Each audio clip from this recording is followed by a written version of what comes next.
7 जुलाई 2025 Sneha Debnath early morning में अपनी cab से दिल्ली के फेमस सिग्नेचर ब्रिज पर उतरी। And if you don't know signature bridge, it is famous but again for all the wrong reason, क्योंकि इस ब्रिज से कूदकर पास में कई सारे लोगों ने अपनी जानें दी हैं। एंड इट सीम्ड लाइक कि स्नेहा भी वहां आज इसी इरादे से आई थी। दिल्ली यूनिवर्सिटी जैसी प्रेस्टिजियस यूनिवर्सिटी में पढ़ रही इतनी यंग और होनहार लड़की के साथ आखिर ऐसा क्या हुआ जो वो इतना बड़ा कदम उठाने वाली थी।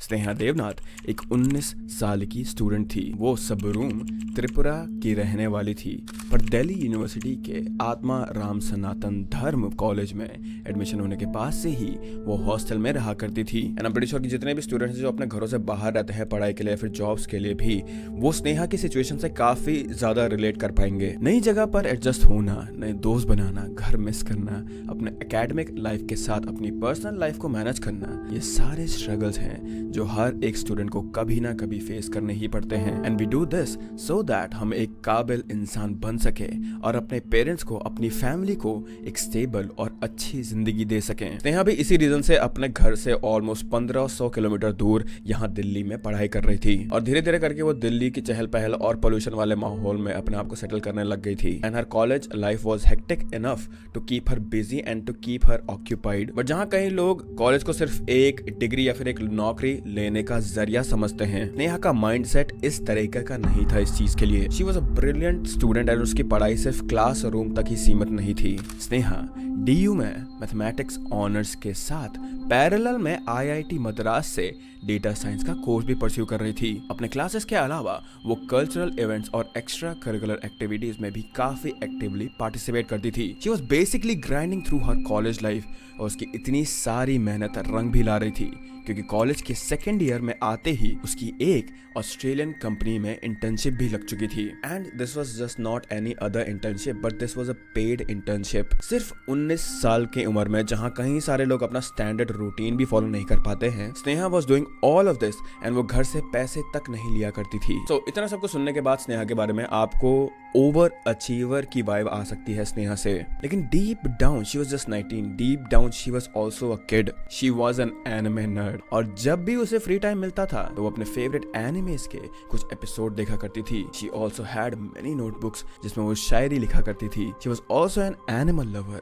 जिसके कारण वो अक्सर स्ट्रे एनिमल्स को फीड और रेस्क्यू भी करती थी। Overall she seemed like a pretty fun person to be around, जिसके साथ टाइम स्पेंड करने पे पता भी नहीं चल रहा था कि टाइम कब बीत गया। But behind every single smile there is a story which only a few know about, and Sneha के केस में उसकी स्टोरी किसी को भी नहीं पता थी। दरअसल स्नेहा के डैड, जो कि एक आर्मी में सूबेदार मेजर हुआ करते थे, उनकी रिटायरमेंट के बाद से ही तबीयत खराब रहने लगी थी। उनकी किडनीज फेल हो गई थी, जिसके कारण उन्हें फ्रीक्वेंटली डायलिसिस के लिए हॉस्पिटल विजिट करना पड़ता था, क्योंकि स्नेहा की फैमिली के लिए काफी स्ट्रेसफुल प्रोसेस हुआ करता था। इसीलिए जब स्नेहा दिल्ली में अच्छे से सेटल हो गई थी तो उसकी फैमिली भी त्रिपुरा से दिल्ली शिफ्ट हो गए थे, सो दैट स्नेहा के फादर की ट्रीटमेंट अच्छे से हो पाए। But this was not the entire story.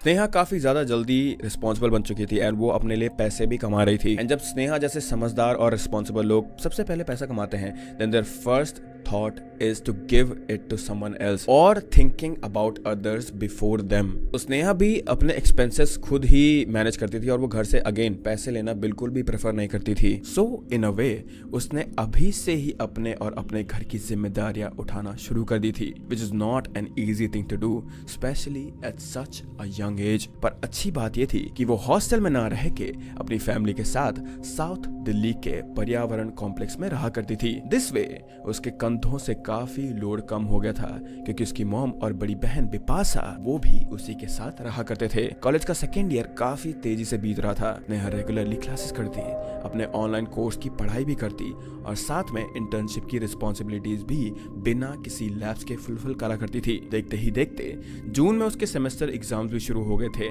19 जून उसके कॉलेज का आखिरी दिन था और उसके बाद वेकेशंस शुरू होने वाले थे। स्नेहा के फैमिली ने वेकेशंस के प्लान बनाने शुरू भी कर दिए थे इस पॉइंट पर। वेकेशन शुरू होते ही स्नेहा के क्लासमेट और फ्रेंड्स अपने घर निकलने लगे एंड स्नेहा की त्रिपुरा वाली फ्रेंड पितुन्या भी 7 जुलाई को वापस घर जाने वाली थी। कॉमनली जब भी कोई फ्रेंड या फिर फैमिली जा रहे होते हैं तो उसे सी ऑफ करने के लिए हम अक्सर उनके साथ जाते हैं। स्नेहा भी अपने फ्रेंड को सी ऑफ करने 7 जुलाई को सराय के रोहाली ट्रेन स्टेशन जाने वाली थी। सो एज प्लान्ड स्नेहा सुबह 5 बजे ही कैब में बैठकर अपने फ्लैट से निकल चुकी थी। एट 5:56 उसने अपनी मदर को टेक्स्ट भी करा था सेइंग कि वो रोहाली ट्रेन स्टेशन जा रही है अपनी फ्रेंड को सी ऑफ करने के लिए। लेकिन स्नेहा की मॉम को ये नहीं पता था कि वो आखिरी बार था जब वो अपनी बेटी से कांटेक्ट में रहेंगी। जब 8:45 AM तक स्नेहा से कोई कांटेक्ट नहीं हुआ और ना वो घर वापस लौटी तो स्नेहा की फैमिली ने उसे कॉल करने की कोशिश की, लेकिन वो फोन पिक नहीं कर रही थी। इनिशियली उन्हें ये लगा था कि उनकी बेटी किसी काम में बिजी होगी, लेकिन फिर मिनट्स घंटों में बदल गए थे और घंटों से ही स्नेहा ना उन्हें कोई कॉल करा था और ना ही कोई टेक्स्ट करा था। उसकी फैमिली का दिल बैठा जा रहा था, इसीलिए उन्होंने पितुन्या को फोन करके स्नेहा के बारे में पूछा since she was the last person जो स्नेहा के साथ थी। लेकिन पितुन्या से बात करके उन्हें जो पता चला उससे सुनते ही उनके होश उड़ गए थे। उसने बताया कि स्नेहा उसके साथ कभी स्टेशन गई ही नहीं थी। दिस मेंट कि स्नेहा ने अपनी फैमिली से झूठ बोला था, बट आखिर क्यों? और यही सवाल स्नेहा की फैमिली को भी खाया जा रहा था, क्योंकि वो ऐसा कभी भी नहीं करती थी। It wasn't in her nature only to do this kind of thing. इसीलिए स्नेहा की फैमिली ने बिना ज्यादा देर करे दिल्ली के मेहरौली पुलिस स्टेशन में स्नेहा की मिसिंग कंप्लेंट फाइल कर दी इन होप्स कि उनकी बेटी जहां कहीं भी थी उन्हें सही सलामत वो वापस मिल जाएगी। पुलिस की इन्वेस्टिगेशन में उन्होंने पता लगाया कि 7 जुलाई को स्नेहा सुबह सुबह अपने फ्लैट से निकली तो थी, लेकिन उसका डेस्टिनेशन वो नहीं था जहां उसने अपनी फैमिली को बताया था। लकीली स्नेहा की मॉम ने उसके जाते वक्त कैब की फोटो ले ली थी। सो पुलिस ने तुरंत उस कैब ड्राइवर को ट्रैक कर लिया। जब उससे पूछताछ की गई तो उस ड्राइवर ने पुलिस को बताया कि उसने 7 जुलाई की सुबह स्नेहा को दिल्ली के सिग्नेचर ब्रिज पर ड्रॉप करा था। वही ब्रिज जो कई लोगों को अपनी जान लेते हुए विटनेस कर चुका था पहले भी। इस ब्रिज के आसपास के एरिया में अराउंड 60 CCTV कैमरास लगे हुए थे। So it was easy for police to track her last moves, right wrong. क्योंकि हैरानी की बात यह थी कि जब पुलिस ने इनकी फुटेजेस चेक की तब एक भी कैमरा ने स्नेहा को उस ब्रिज पर कैप्चर नहीं किया था, क्योंकि कन्वीनियंटली वो सारे के सारे CCTV कैमरास उस समय ऑफलाइन थे जब स्नेहा वहां पहुंची हुई थी। तो 60 के 60 कैमरास एक साथ ही ऑफ होना was a very weird coincidence. लेकिन वहां रह रहे लोगों ने इस चीज का क्लेम करा था कि सुबह उन्होंने एक लड़की को उस ब्रिज के पास पे देखा था, बट नोबडी न्यू कि उसके बाद वो वहां से कहां गई। सो अब पुलिस के पास कैब ड्राइवर और कुछ और लोगों के स्टेटमेंट के अलावा और कोई भी कॉन्क्रीट एविडेंस नहीं था जो ये प्रूव कर पाता कि Sneha was actually there. It seemed like कि पुलिस एक डेड एंड पर आ चुकी थी, क्योंकि इसके बाद उन्हें स्नेहा की लोकेशन के बारे में भी कोई क्लू नहीं मिला। इसीलिए उन्होंने अब इन्वेस्टिगेशन का फोकस स्नेहा की लोकेशन से हटाकर उसके गायब होने के पोटेंशियल रीजंस पर शिफ्ट कर दिया। जब उन्होंने स्नेहा के फैमिली मेंबर्स और उसके फ्रेंड से पूछताछ की तो उन्हें ऐसी कोई भी बात पता नहीं चली जो स्नेहा को उसकी लाइफ में बॉदर कर रही हो, या कोई भी ऐसा इंसान नहीं मिला जिसके साथ उसके रिलेशन अच्छे ना हो। सबका यही कहना था कि Sneha was the kindest person they ever new. उसके नेबर्स ने भी ये बताया था कि उसने 7th की सुबह स्नेहा से बात करी थी और वो हर दिन की तरह उस दिन भी नॉर्मल ही नजर आ रही थी। पुलिस फिर से एक डेड एंड पे आ चुकी थी अब, and they had no clue कि स्नेहा अब कहां गई या फिर उसके साथ क्या हुआ। एक के बाद एक दिन बीते जा रहे थे और इस पॉइंट पर स्नेहा की फैमिली का पेशेंस भी अब टूटने लगा था। They wanted there daughter back और उसके लिए उन्होंने सोशल मीडिया पर भी पोस्ट करे सो दैट उन्हें स्नेहा के बारे में कोई भी इंफॉर्मेशन मिल जाए। ऐसा करने से स्नेहा के लिए अवेयरनेस तो क्रिएट हो ही गई थी, लेकिन उसके मिसिंग होने की न्यूज भी सोशल मीडिया पर काफी ज्यादा वायरल जा रही थी। कई लोग उसके मिसिंग होने के रील बना रहे थे, लेकिन इतना सब कुछ होने के बाद भी उसके बारे में कोई इंफॉर्मेशन नहीं मिल पाई। मीनवाइल अब पुलिस स्नेहा के फ्लैट और उसके पर्सनल बिलोंगिंग्स को चेक करने लगे थे to find out any clues about her disappearance. Surprisingly Sneha ने अपने साथ अपना कोई भी सामान, कपड़े या फिर बैग कुछ भी वो लेकर नहीं गई थी। सिर्फ उसका फोन ही एक ऐसी चीज थी जो मिसिंग नजर आ रही थी। पर जब उन्होंने स्नेहा के डिजिटल एक्टिविटी ट्रैक करे तो उन्हें इस केस में एक काफी बड़ा ब्रेक थ्रू मिला। उन्हें एक ईमेल मिला जो स्नेहा ने अपने एक फ्रेंड को 7 जुलाई सुबह 7 बजे भेजा था। उस मेल में स्नेहा ने अपनी फ्रेंड को बताया कि शी वाज लीविंग और उस मेल का टोन बहुत ही ज्यादा होपलेस और डिप्रेसिंग लग रहा था। उस मेल को पढ़ने के बाद ऐसा लगने लगा था कि जिस स्नेहा को लोग हंसते और मुस्कुराते हुए देख रहे थे वो सिर्फ एक फसाद था, सिर्फ एक मुखौटा था जो स्नेहा सबको दिखाना चाहती थी। इसी के साथ साथ पुलिस वालों को स्नेहा का एक लिखा हुआ लेटर भी मिला था जो कि सिर्फ 4 लाइन का था, लेकिन वो 4 लाइन पढ़ के स्नेहा का परिवार पूरी तरीके से टूट गया था। स्नेहा ने लिखा था कि वो जो करने जा रही थी वो उसका खुद का डिसीजन था और ऐसा करने के लिए वो किसी से भी इन्फ्लुएंस नहीं हुई थी। वो 7 तारीख की सुबह सिग्नेचर ब्रिज से कूदकर अपनी जान देने वाली थी क्योंकि she felt like she was a failure and a burden. उसके लिए दूसरों पर बोझ बनकर रहना अनबेरेबल हो गया था, जिसके कारण उसने ये फैसला लिया था। She ended this thing by saying कि ये सब कुछ उसका अपना डिसीजन है, इसमें किसी का भी कोई फाउल प्ले नहीं है। इस लेटर की हैंडराइटिंग भी स्नेहा की थी which made it even worse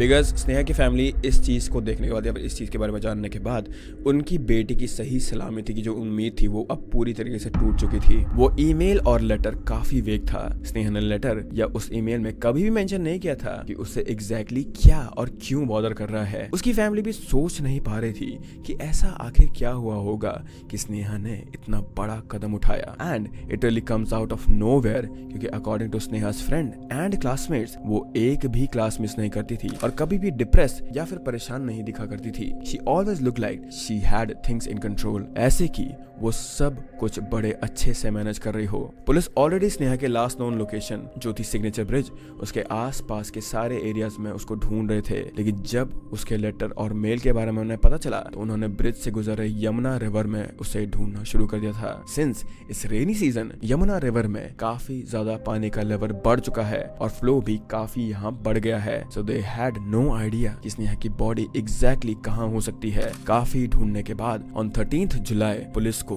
Gita colony flyover के नीचे स्नेहा की डेड बॉडी मिली। And if you go by her letter कि उसने सिग्नेचर ब्रिज से कूद के अपनी जान ली थी तो उसकी बॉडी वहां से ऑलमोस्ट 10 किलोमीटर दूर पाई गई थी। आई डोंट थिंक मुझे ये बताने की जरूरत है यहाँ पर कि स्नेहा की फैमिली पर क्या बीत रही होगी। एंड इवन दो उन्हें लेटर के थ्रू सब कुछ पता चल गया था, because there is no way that you can prepare anyone of any family या फिर कोई भी फैमिली मेंबर को तुम इस चीज के लिए प्रिपेयर नहीं कर सकते हो what happened to their own daughter, because no matter how you think about life ऐसी चीजें तुम्हें they hit you like a truck. Sneha की फैमिली ये मानने को रेडी ही नहीं थी कि उनकी बेटी ने खुद की जान ली थी, क्योंकि बिपाशा जो स्नेहा की बड़ी बहन है उसका ये कहना था कि स्नेहा गिव अप करने वाली लड़कियों में से बिल्कुल भी नहीं थी। इनफैक्ट उन्हें स्नेहा के लिखे लेटर पर भी कोई भरोसा नहीं हो रहा था। उन्होंने ऐसे कई सवाल उठाए जिनके बारे में अगर हम सोचे तो स्नेहा की डेथ का रीजन कुछ और ही लगने लगता है। फर्स्ट ऑफ ऑल बिपाशा ने कहा कि अगर स्नेहा को खुद की जान लेनी थी तो अपने फ्लैट से इतने दूर ऐसी जगह क्यों जाएगी जहां सारे कैमरास बंद थे। एंड स्पीकिंग ऑफ कैमरास, एक साथ 60 कैमरास बंद होना, वो भी तब जब स्नेहा ब्रिज पर थी, काफी ज्यादा सस्पिशियस फील हो रहा है उनकी फैमिली को। इतनी छोटी उम्र में 2-2 डिग्रीज हैंडल करने और साथ में इंटर्नशिप करने के बाद भी वो खुद को फेलियर क्यों समझ रही थी? Why did she think कि वो दूसरों पर एक बर्डन है? It just does not make any sense for her family. Even Sneha का बैंक अकाउंट चेक करने पर ये पता चला कि उसने 4 महीनों से बैंक से पैसे विड्रॉ ही नहीं करे थे, which raised even more question कि अगर उसने पैसे विड्रॉ नहीं करे थे then how was she surviving? सवाल यहाँ पर काफी सारे थे लेकिन जवाब एक भी नहीं था। स्नेहा की डेथ का रीजन चाहे कुछ भी हो, पर सच तो यही है कि हमने एक यंग, पैशनेट और ब्राइट माइंड को खो दिया है and we don't even know how or why. Not just Delhi university but पूरा देश स्नेहा जैसे होनहार और टैलेंटेड लड़की के लॉस से अफेक्ट हुआ है। यूनिवर्सिटी में कई कॉलेजेस के स्टूडेंट्स बॉडी ने स्नेहा के लिए जस्टिस डिमांड की है और उसके डेथ के अराउंड रिवॉल्व कर रही सारी मिस्ट्रीज को जल्द से जल्द सॉल्व करने की रिक्वेस्ट भी की है। As of making this video, police ने स्नेहा की बॉडी को पोस्टमार्टम के लिए भेज दिया है and they are trying to get access to her MacBook so that उन्हें इस चीज के बारे में और कोई ज्यादा एक्स्ट्रा इन्फॉर्मेशन मिल जाए। एंड वी आर होपफुल कि स्नेहा के पोस्टमार्टम के बाद हमें कुछ आंसर्स मिलेंगे। और इसी के साथ स्नेहा का केस अभी यहीं पे हॉल्ट पे है because there is again no further probe in this case. I will just pray for Sneha's soul and with that I hope that you guys are happy and healthy. And मैं मिलता हूँ तुम लोगों से अब अगले अपलोड में। Bye bye.